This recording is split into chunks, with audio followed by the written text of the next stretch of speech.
یک نصیحت بهترین برای شخصانی که نماز نمیخوانند، بخصوص جوانان و آن دخترانی که لباسهای نیم برهنه به تن دارند و آن شخصانی که با تکبر راه میروند، با تکبر سخن میگویند و در آزردن چه مسلمان ها و غیر مسلمان ها هستند.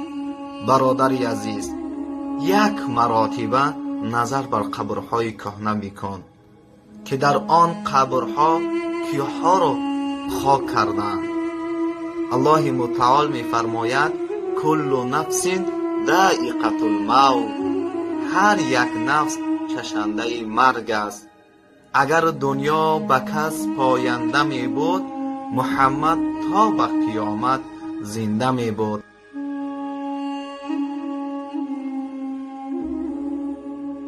فقیر نزد تاجر آمد و گفت به خاطر خدا یک تربوز ده که تناول کنم.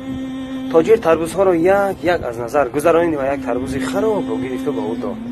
فقیر نگاهی به تربوز کرد و چون دانست که هیچ یک علاج خوردنش نیست، دست به جیبش برد و مقدار پول داد و گفت با این مقدار پول تربوز بده. تاجر یک تربوز خوب را گرفت و وزن کرده به او داد. فقیر تربوزها را به سوی آسمان بلند کرد و گفت یا خدایا، این بنده ات را بین که تربوز خراب را به خاطر تو داده است و این تربوز خوب را به خاطر پول. پس هر کاری که به خاطر خدا میکنیم در زیباترین صورت اجرایش کنیم که اجر خوب نصیبمان گردد.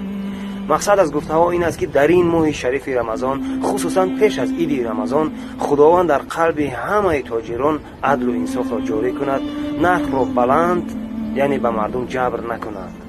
گفته باباهایمان که انصاف هم چیز خوب بس بچه.